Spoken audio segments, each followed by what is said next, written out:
네, 오늘 복음 두 번째 시간 낮은 곳으로.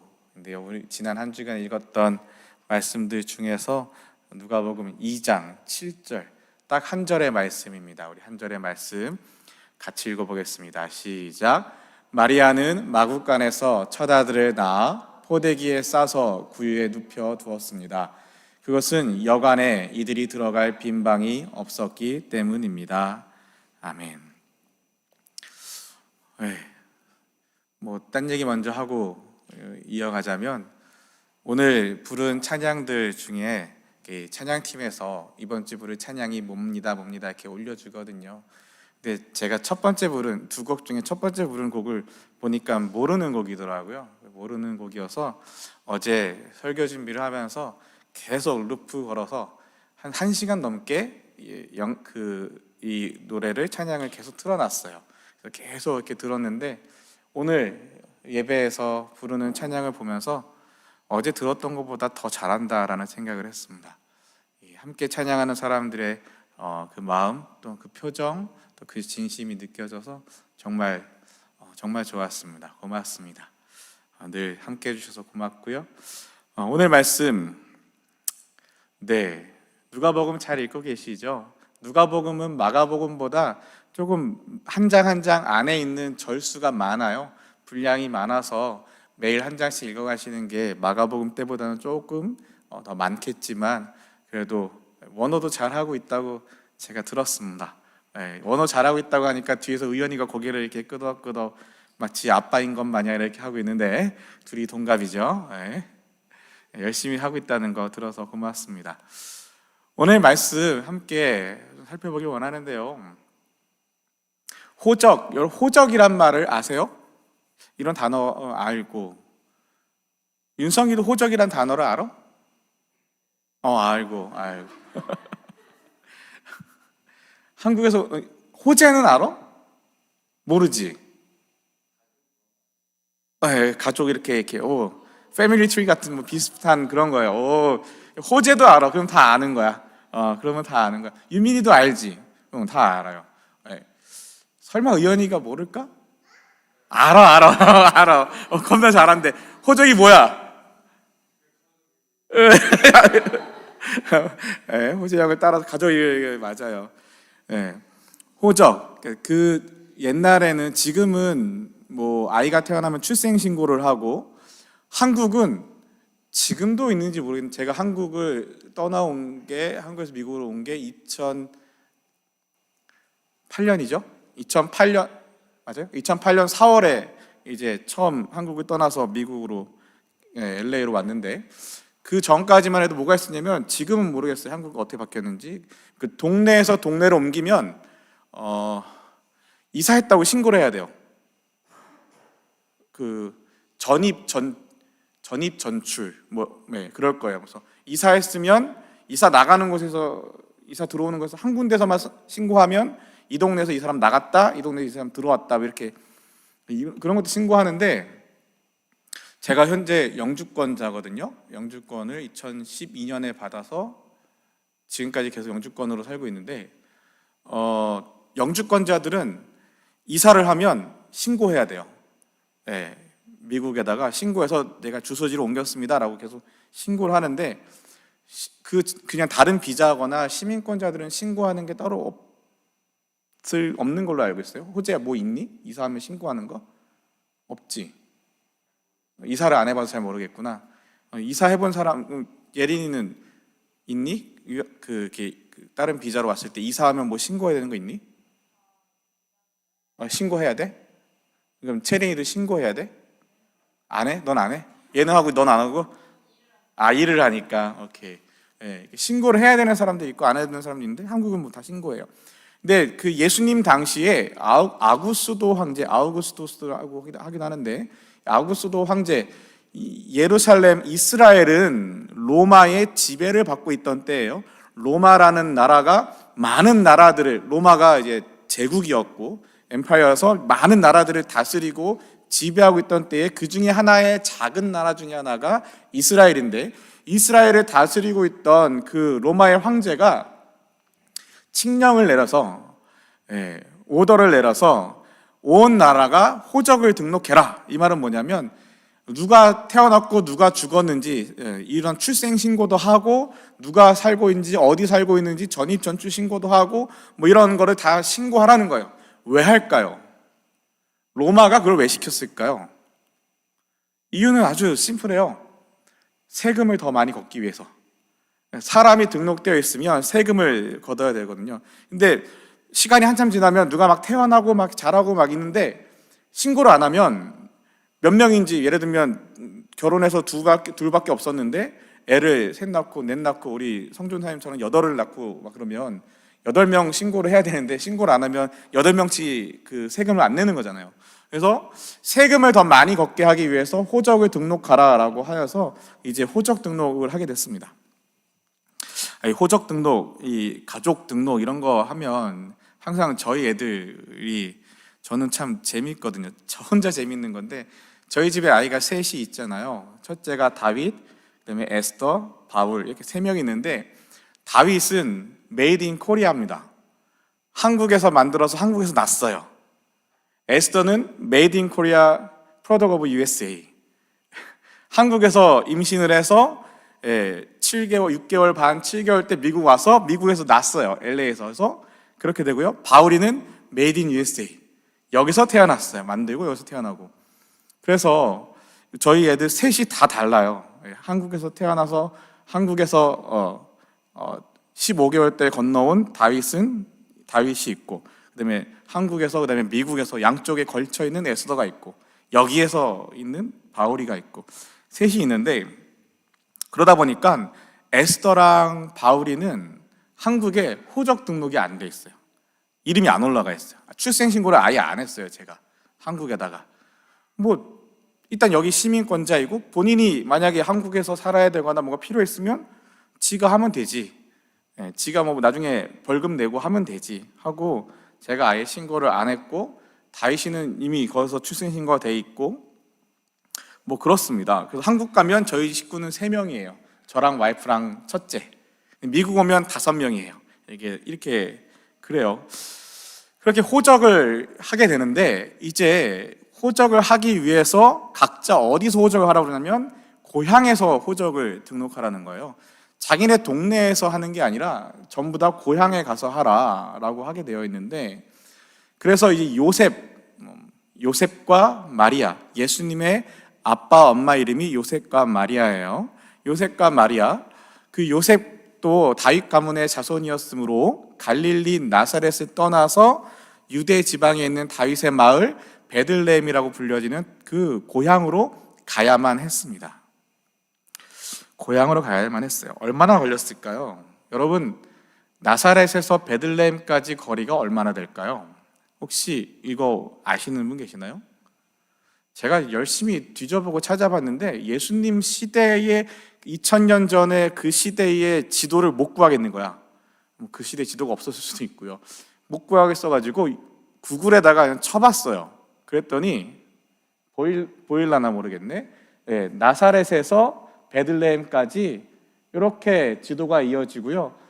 총 41시간, 41시간 걸어서, 안 쉬고 걸어서 갔을 때 41시간. 그리고 거리는 176km예요.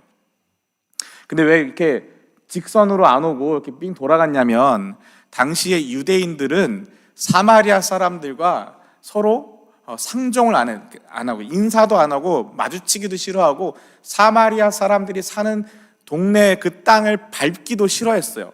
그 사마리아 동네가 여기 가운데예요, 가운데. 근데 저기를 밟기 싫어서 유대인들이 예루살렘이나 베들레헴을 가려면 이렇게 삥 돌아서 갔습니다. 예수님의 가족, 아빠, 엄마도 유대인이었기 때문에 당연히 저런 루트로 갔을 거고, 정확하진 않아요. 정확한 그 시대 지도가 아니기 때문에 대충 저 정도 돌아서 갔을 겁니다. 그래서 여리고를 지나서 가게 되는데요. 이게 지도로 봐서는 이렇지만 사실 이게 평지가 아니거든요. 중간에 강을 건너갔다가 다시 강을 건너와야 되고요. 중간에 언덕도 있고 심지어 산도 있어요. 그 산이 뭐 우리나라 여기 미국 여기 뭐죠? 마운틴 레이니어처럼 그런 큰 산은 아니지만 산들도 있고 언덕도 있고 오르막도 있고 내리막도 있고 강을 건너갔다 강을 건너왔다 막 이런 험난한 루트예요. 그러다 보니 이 41시간이라는 게 말이 176km, 대략 한 180km라는 게 말이 그렇다는 거지 실제로는 훨씬 더 많이 걸리겠죠. 근데 당시에 차가 없잖아요. 그렇다고 해서 유대인들이, 이스라엘 사람들이 마차, 말, 심지어 낙타 이런 걸 타고 다니는 것도 아니거든요. 그럴 만한 형편이 있는 사람들도 아니고요. 그렇다고 그러면 얼마나 걸렸을까요? 그 역사 기록에 따르면 예수님 당시, 로마가 지배하던 당시 군인들이 행군을 하는데 하루에 걸어가는 하루 종일 걸었을 때 행군을 30km 정도 한다고 합니다. 킬로미터라고 하면은 잘 적응이 안 될 수도 있지만 대략 30km 정도 걷는다고 하고요. 그리고 일반 사람들이 하루 종일 일을 하기 위해서 아니면 어디 여행을 하기 위해서 건강한 일반 사람들, 여기서 건강한 일반 사람들이라는 것은 성인 남성을 말해요. 성인 남성, 중동 지방의 그 시대의 성인 남성들이 하루에 걷는 거리가 대략 20km 정도 된다고 합니다. 그러면 이제 호재 같은 사람들은 25km까지도 걸을 수 있고 30km까지도 걸을 수 있어요. 우리는 몇 킬로 걸을까? 우리야 너 몇 킬로 걸을래? 15? 오케이. 15에서 합의 보는 걸로 15km 정도 걷는다고 치고, 자, 근데 만약에 임신하고 첫째 달, 둘째 달이 아니라 임신 9개월, 임신 10개월, 마지막 달 혹은 막달 바로 직전에 배가 이렇게 나온 산모는 얼마나 걸을 수 있을까요? 그 당시에 무슨 요즘처럼 에어가 달린 운동화가 있는 것도 아니고 러닝화나 아니면 마라톤화나 아니면 등산화나 이렇게 그런 신발이 있는 것도 아니었던 그 시대에 저 험난한 길을 가야 되는데, 저 험한 길들을 가야 되는데 임신한 여자가, 그것도 임신이 막달이라서 임신이 출산할 때가 다 돼가서 배가 많이 나와서 무거운 몸을 가지고 있는 여자가 하루에 몇 킬로나 걸을 수 있을까요? 모르죠. 예. 몇 킬로나 걸을지 모르지만 저희 와이프가 아이들을 갖고 있을 때 그렇게 많이 걷지는 못했어요. 그렇게 많이 걸어 다니거나 많이 하지는 못합니다. 특히나 막달 마지막 때가 되면, 이제 출산이 다가오면 그렇게 많이 걷지는 못해요. 조금 걸을 수는 있어요. 그리고 걷기를 의사들이 이렇게 걸으라고 추천을 해요. 저희 와이프도 제가 아까 예배 전에 확인을 했는데, 저희 첫째, 둘째 다윗 에스더가 태어나고 나서 다윗 에스더가 유치원, 데이케어 하여튼 다닐 때 펌킨 패치를 하러 갔다가 와이프 그때 바울이를 임신 중이었거든요. 막달 임신 중에 펌킨 패치에 가서 애들 놀게 하고 4시간 정도 거기를 걸었어요. 4시간을 천천히 걷고, 하루 종일 걷는 게 4시간 정도 걷고, 차에 딱 타고 집에 가는 도중에 여보 신호가 왔어요. 그래가지고 집에 못 가고 병원으로 갔어요. 그래서 애가 나왔어. 바울이야. 근데 많이 걷고 가니까 순산했어요. 그리고 첫째, 둘째는 딴 집에 맡겨놓고 집에 왔더니 엄마 아빠가 다 없고, 엄마 아빠는 병원 가서 동생 낳고. 근데 만삭의 임산부는 그 학자들의 그 계산법에 의하면 많이 걸어봤자 만삭의 임산부는 10km, 조금 더 걸으면 15km까지 걸을 수도 있겠지만 많이 못 걸을 것이다 라고 얘기해요. 이게 실감이 안 나가지고 여러분들은 이 자리에 저 뒤에는 애도 난 친구들이 있지만, 근데 대부분은 아직 결혼했고 안 한 친구들 대부분이어서 임산부가 얼마나 걸을지를 잘 모르겠지만, 이렇게 한번 상상을 해보세요. 호재가 혼자 걸으면 30km까지 걸을 수 있어. 내가 볼 때는 너는 30km까지 걸을 수 있어. 군인만큼 걸어요. 근데 만약에 호재가 혼자 걷는 게 아니라 의연이를 업고 걷는다 생각해봐요. 그럼 똑같이 30km 걸을 수 있을까? 어려울 것 같아요. 그러면은 의연이 말고 옆에 있는 업고 걷는다 생각해봐요. 호윤아, 업혀봐. 호재 얼마나 갈 수 있을 것 같아요? 물론 뱃속에 호윤이 같은 애가 있을 수는 없어요. 저만한 애가 있으면 큰일 나죠. 근데 그런 것처럼 생각을 해봐야 되는 거예요. 정말 큰 사람, 무거운 무게를 들고 힘든 몸으로 걷는데 신발도 불편한 신발, 우리 같은 이런 신발이 아니라 그냥 그 시대에 신었나 안 신었나 잘 모를 만한 그런 신발을 신고 걸어야 되는 거죠. 자, 근데 이렇게 봤더니 이걸 마일로 따졌더니 대략 15km가 9.3마일, 10km가 6.2마일이거든요. 그러면 176km를 나눴더니 대략 얼마 정도 걸리냐면 20일 정도 걸려요. 그게 편도예요. 편도 20일. 근데 조금 더 천천히 쉬엄쉬엄 온다고 치면 편도 한 30일까지도, 한 달까지도 볼 수 있는, 빠르면 20일, 길면 한 달까지 볼 수 있는 그런 편도의 거리를 왔다는 거거든요. 호적을 등록하러 그 기간에 맞춰서 온 거예요. 이게 구글 맵을 보다가 이렇게 만들어 놓고 보다가 그냥 궁금해졌어요. 여기에서 CCA 주차장까지는 얼마나 걸릴까? 그래 봤더니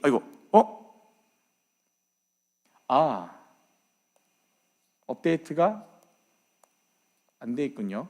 네. 그럼 제가 말로 설명하겠습니다. 여기서부터 CCA 주차장까지 거리가 4마일입니다. 구글맵에서 딱 찍어보세요. 여기서부터 CCA 주차장 4마일, 킬로미터로는 6.4km, 걸어서 가는 시간은 1시간 34분이 나와요. 1시간 34분인데 올라가는 길이 언덕도 있고 그러니까 원호 같은 애는 1시간 30분에도 뛰어갈 수 있을 것 같고, 호연이는 뛰어가다가 중간에 잠깐 쉬었다 가야 되니까 한 1시간 50분 정도 걸릴 수도 있고, 어쨌든 그 정도 걸려요. 그래서 생각해 봤어요. 그러면 의연이네 집까지는 얼마나 걸릴까? 의연이네 집까지를 구글맵에서 교회에서부터 의연이 살고 있는 집까지 찍어보니까 거기도 4마일이에요. 놀랍게 똑같이 4마일이고 시간은 1시간 35분, 1분 더 걸려.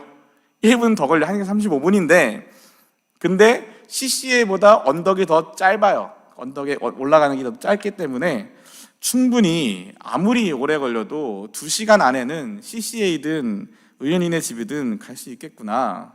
그래서 오늘부터 여러분 한번 걸어가 보시면, 나이도 없이 걸어갔다 걸어오고 그러면 안 되나? 네.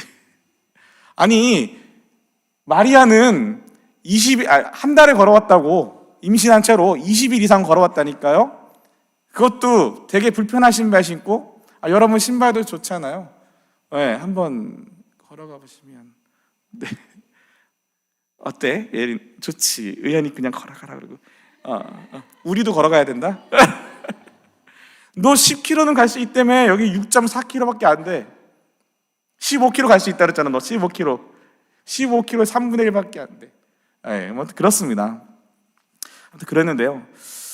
근데 한번 여러분 이제 상상을 해보셔야 돼요. 저 성경을 읽을 때 그 상상하면서 그 상황 속으로 들어가는 거 되게 좋아하는데, 정말로 이 길을 걷는 게 행복했을까? 이 길을 걸어가며 기분이 어땠을까? 마음이 어땠을까?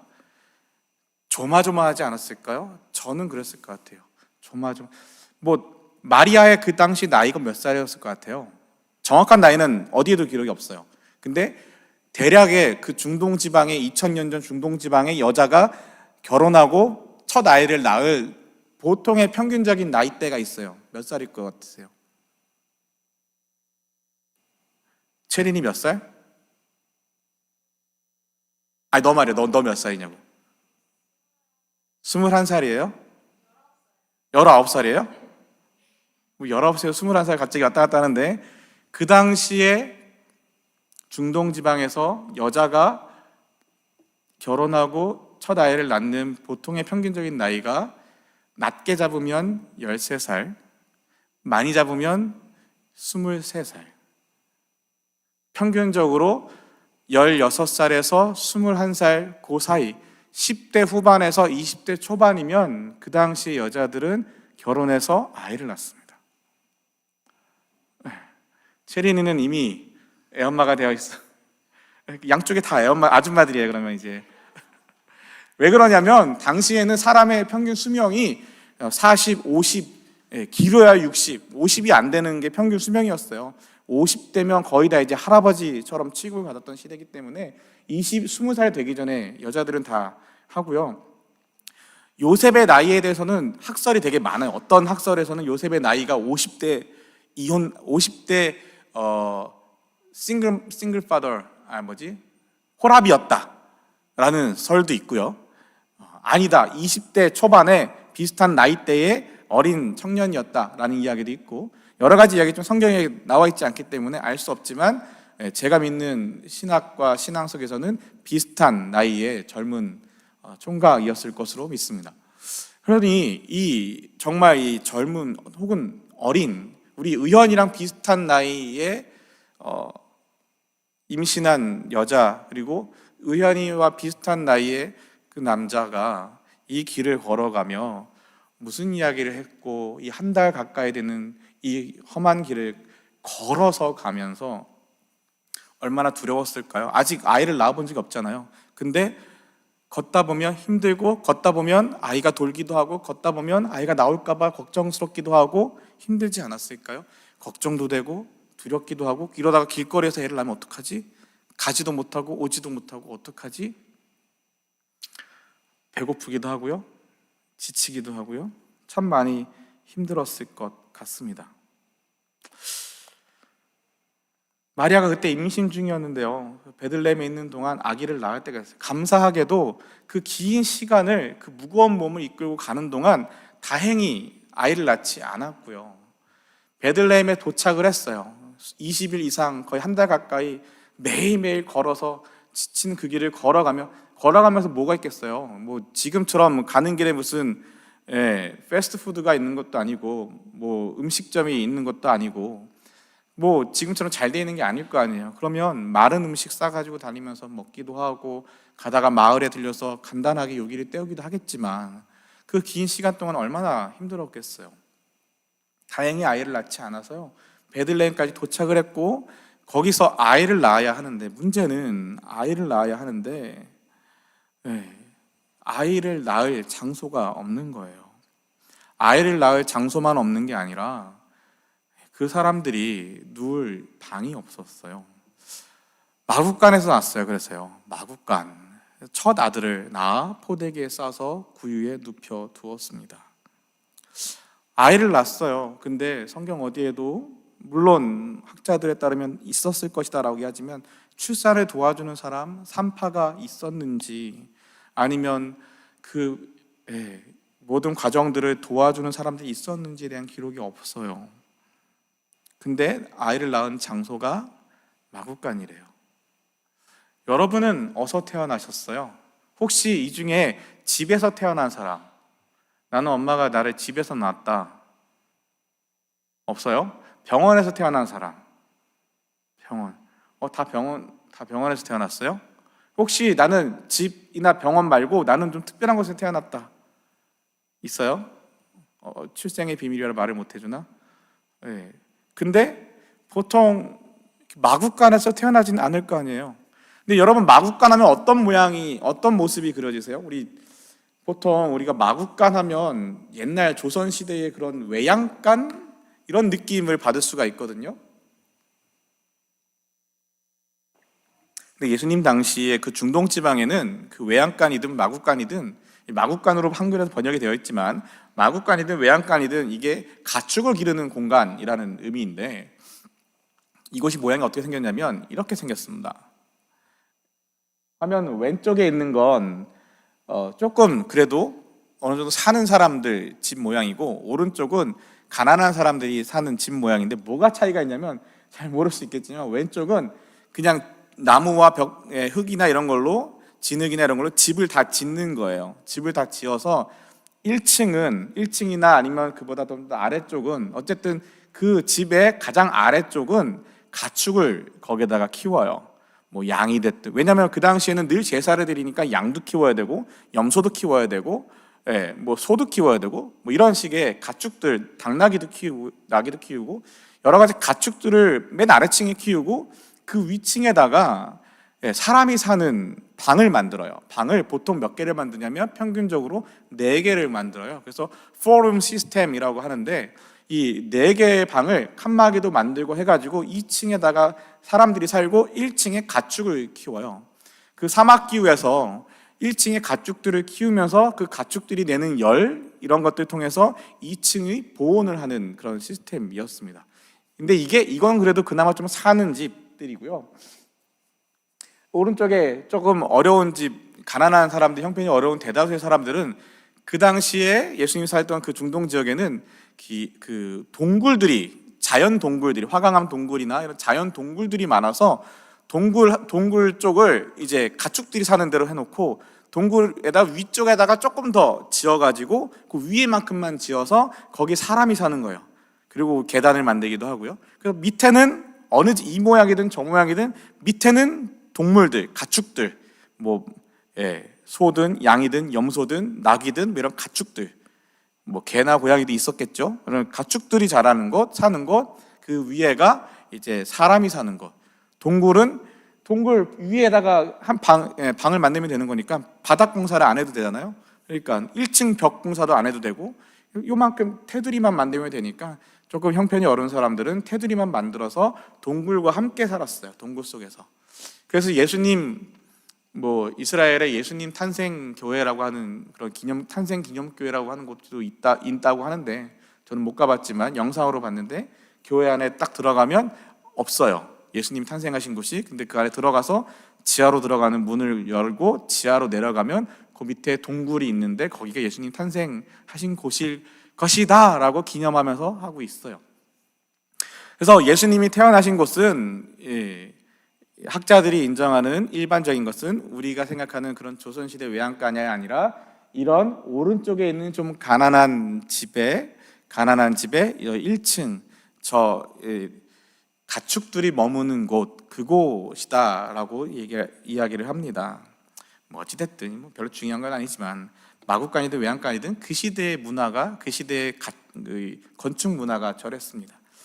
그런데 중요한 건 예수님이 왜 거기에서 태어나셨냐면 빈방이 없었기 때문이다라고 성경은 정확하게 기록해 놓고 있습니다. 빈방이 없었기 때문이다.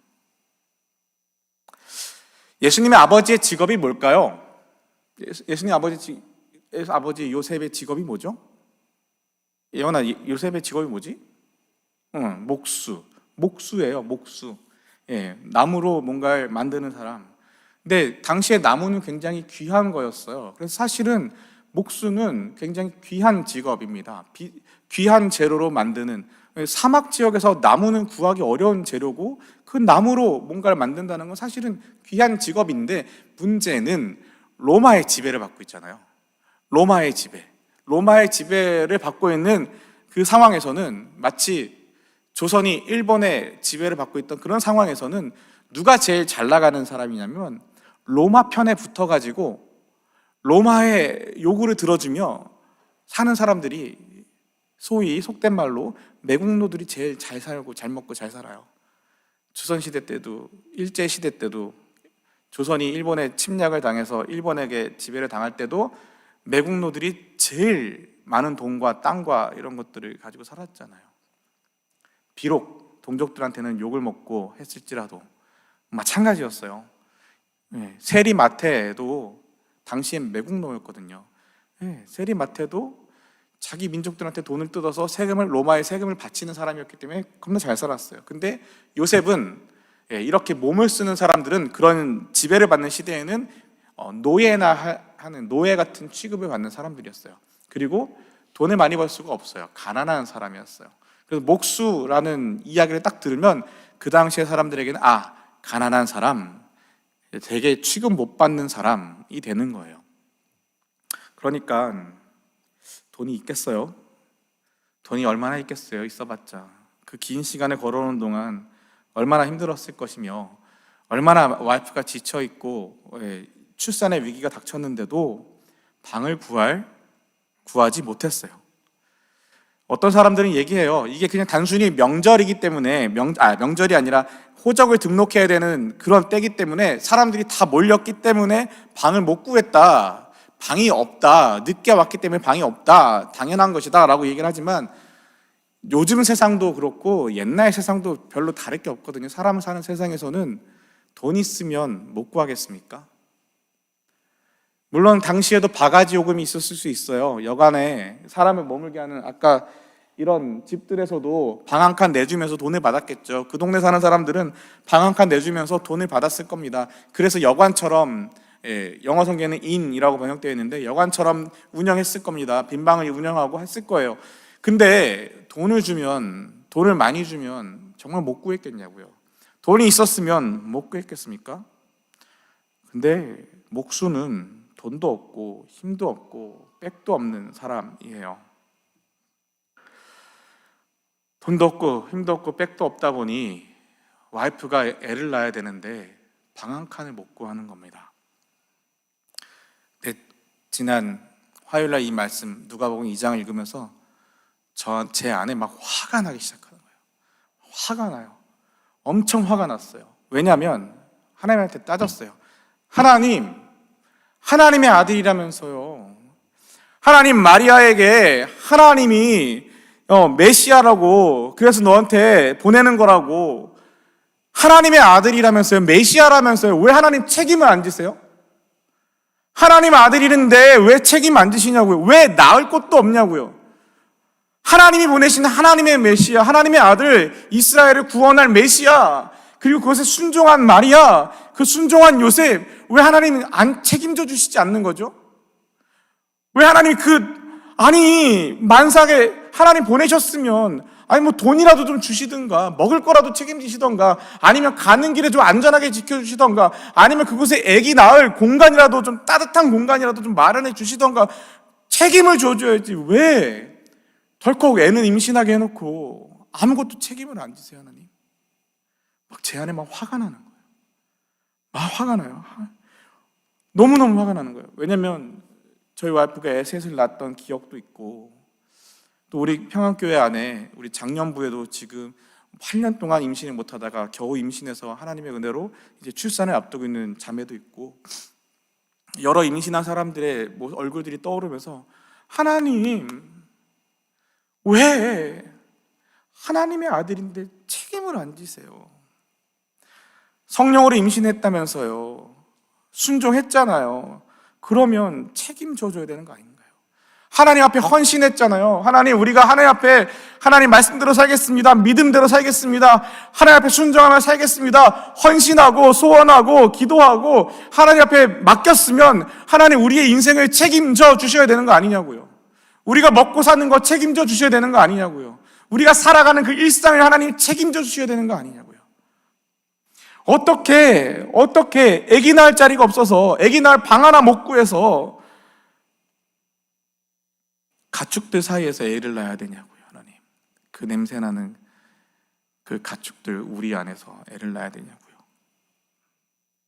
그러면서 또 화가 나는 거예요. 아니 도대체 그 동네 사람들은 얼마나 돈에 눈이 멀었기에 여자애가 임신해가지고 이제 나올랑 말랑하는 애가 나올까 말까 하는 그 긴박한 상황 속에서 방 한 칸 안 내주냐고요.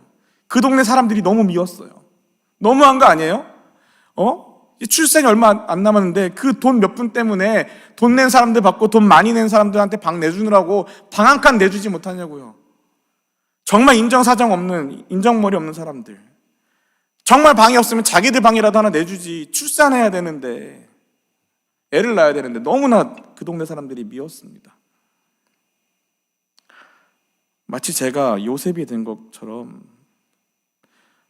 마음으로 많이 속상했어요. 억울하고, 하나님, 나랑 부부가 돼서 나랑 관계 맺어서 내가 임신시킨 것도 아니고 하나님이 성령으로 임신시켰다면서요. 하나님이 성령으로 임신하게 한 건데 나는 조용히 끊으려고 했는데 하나님이 와이프로 맞아들이라면서요. 하나님의 아들이라면서요. 메시아라면서요. 하나님, 그러면 이 아이 낳을 것 정도는 책임져 주셔야지. 제가 아빠로서 뭐가 됩니까? 저의 자존심과 저의 체면은 뭐가 됩니까? 하나님, 이 임신한 아내를 여기서 애를 낳게 하는 저의 마음은 도대체 어떻게 하라는 겁니까? 하나님, 너무하십니다. 하나님 이 정도도 해결하지 않아주시면 저의 모습이 제가 마치 요셉이 된 것 마냥 너무나 초라하게 느껴지고 억울하게 느껴지고 사람들한테 야속하게 느껴지고 하나님을 원망하는 저는 너무나 화가 나 있었습니다. 산파는 있었을까? 도와주는 사람들은 있었을까? 그 아이를 그 냄새나는 그곳에서 애를 낳으면서 탯줄은 도대체 누가 잘라주었을까? 아무것도 모르는 10대 후반, 20대 초반의 그 어린 신랑 신부가 얼마나 잘 그걸 감당해냈을까? 얼마나 두려웠을까? 거기서 아기를 낳아야 되는, 아기를 한 번도 낳아보지 않은 이 마리아 얼마나 무서웠을까? 저라면 눈물이 멈추지 않았을 것 같고 두렵고 무섭고 서운하고 억울하고 원망스러워서 저주하고 도망쳤을지도 모른다 생각했습니다. 요셉이 그랬다는 게 아니고요, 저라면 그랬을 거라는 거죠. 그런데요, 성경을 마가복음도 우리가 다 읽었잖아요. 누가복음도 이제 앞으로 쭉 읽어가실 텐데요, 성경을 가만히 읽다 보면 하나님은 정말 그런 분이셨습니다. 무슨 말이냐면 하나님은 예수님, 자신의 아들 예수를 이 땅에 보내시면서 단 한 번도 예수님이 잘 먹고 잘 살도록, 단 한 번도 예수님의 아버지, 예수님의 어머니, 예수님의 형제들, 예수님의 자매들, 예수님의 가족들이 잘 먹고 잘 살도록 뭔가 해주신 적이 단 한 번도 없어요. 단 한 번도 하나님은 예수님과 예수님의 가족들을 위해서 잘 먹고 잘 살고 편안하게 살도록 뭔가를 나눠주시고 뭔가를 후원해주시고 뭔가를 베풀어주시고 뭔가를 해주신 적이 단 한 번도 없습니다. 최소한 성경의 기록에는 없습니다. 그런데 하나님은 예수님을 통해서 다른 사람들을 먹이고, 예수님을 통해서 다른 사람들을 고치고, 예수님을 통해서 다른 사람들을 살려내고, 이럴 때는 한없이 베풀어 주셨어요. 한없이 지원해 주셨어요. 오병이어의 기적, 칠병이어의 기적, 눈먼 사람이 눈을 뜨고 다리를 걷지 못하는 사람이 걷게 되고 죽은 나사로가 살아나고 하는 이런 나병 환자들이 치유받고 이런 모든 것들, 귀신 들린 사람들이 귀신이 쫓아나고, 이런 모든 예수님 자신을 위한 것이 아니라 예수님을 통해 다른 사람들, 저와 여러분 같은 우리들이 은혜받고 고침받고 배부르고 축복받는 그 모든 일에서는 하나님 예수님한테 한없이 부어주셨습니다. 하나는 능력을 주셨고요, 심지어 예수님이 옷자락만 만져도 병이 낫는, 하나는 능력을 부어주셨고 한없이 많은 것들을 배부를 수 있게끔, 먹고 남은 것들을 거두어드리니까 12광주리가 될 만큼 많은 먹을 것들을 베풀어 주셨습니다. 그런데 단 한 번도 예수님 본인을 위해서는, 예수님 가족들을 위해서는 아무것도 하나님이 책임져 주신 게 없습니다. 심지어는요, 어느 정도냐면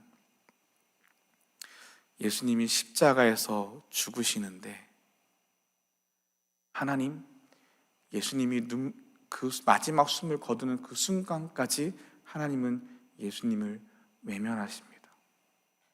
말씀하지 않습니다. 단 한마디도 하시지 않고 자기 아들 예수가 십자가에서 마지막 숨을 거둘 때까지 끝까지 참으십니다. 끝까지 외면하셔서 마침내 예수님이 십자가에서 죽으십니다. 예수님이 태어나서 죽을 때까지 단 한 번도 예수님을 위해서는 아무것도 주신 적이 없는 그 하나님이 예수님을 통해서는 우리에게 하나는 것들을 베풀어 주십니다. 그 예수님의 삶을 하나하나 따라가다 보며 화가 나고 제 속에서 억울하고 막 이렇게 참을 수 없어서 부글부글 끓고 있던 이 마음이 한순간에 차가워지며 한순간에 가라앉으면서 눈물이 나기 시작했습니다. 이것이 하나님의 은혜이구나. 이것이 하나님의 은혜이구나. 나를 위하여 아들을 내어주신 그 하나님은 아들을 위하여 뭔가 주시는 것이 아니라 끝까지 나를 위하여, 끝까지 우리를 위하여 모든 것을 다 주시는구나.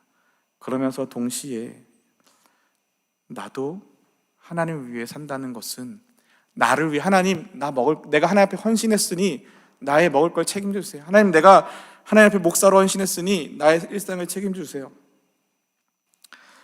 아니요, 제가 요새 구직 활동을 열심히 하고 있는데 지지난 주에는 어디서 이틀 알바를 했고, 지난 주에는 일주일 내내 일자리를 못 구하고 하다가 어제 도어대시가 승인이 나서 도어대시로 2시간 일하고 23불을 벌었습니다. 근데 거기서 가스비 빼야 되고 세금 떼고 그러면 20불도 안 되게 2시간을 했는데 20불도 안 되는 금액을 벌었어요. 그런 구직을 하는데 하나님 책임져 달란 말을 못 하겠는 거예요. 2장을 읽었으니까. 2장을 읽고 났으니까 내가 하나님 앞에 헌신했으면 하나님 그래도 내 일상은 책임지셔야죠 라는 말을 못 하겠는 거예요. 하나님 내 일상을 책임지시는 것 말고 하나님 나를 통해 이 땅에 하나님의 복음이 흘러가게 해달라. 하나님 나를 통해 우리 청년부 친구들이, 유학생 친구들이 배부르게 해달라고. 하나님 나의 삶을 통해 이 친구들에게 하나님의 사랑이 전해질 수 있으면 그걸로 충분합니다. 하나님 나를 배부르게 하는 것 말고요, 하나님 나의 삶을 편안하게 하는 것 말고 우리 가정을 통해, 우리가 섬기는 섬김을 통해 하나님의 사랑이 이 친구들에게 전해질 수 있으면 좋겠습니다.